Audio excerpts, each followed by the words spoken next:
ஊசிக்கு பயந்த ஒருவன் இரத்தத்தையே மருந்தாக்கி உலகிற்கு உயிர் தந்த கதை இது. ஒரு பெரிய அறுவை சிகிச்சைக்கு பிறகு 13 யூனிட் ரத்தத்தால் உயிர் பிழைத்தான் ஜேம்ஸ். யாரோ தந்த ரத்தம்தான் உன்னை வாழ வைச்சது என்ற தந்தையின் வார்த்தை அவன் வாழ்வை மாற்றியது. 18 வயசு, சபதத்தை முடிக்க வந்தான். ஆனால் ஊசி என்றாலே அவனுக்கு உடல் நடுங்கும் பயம். பயத்தை விட சபதம் வென்றது.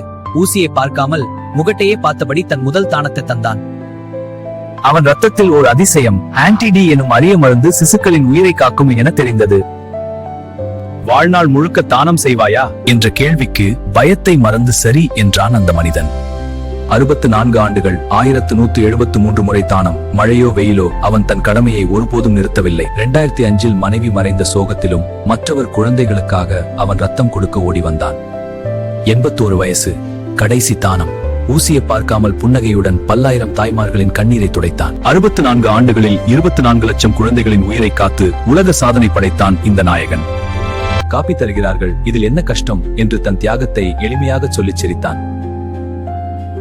2025 88 வயசில் அந்த மகத்தான ஆன்மா உறக்கத்திலே அமைதியாக இறைவனிடம் சென்றது.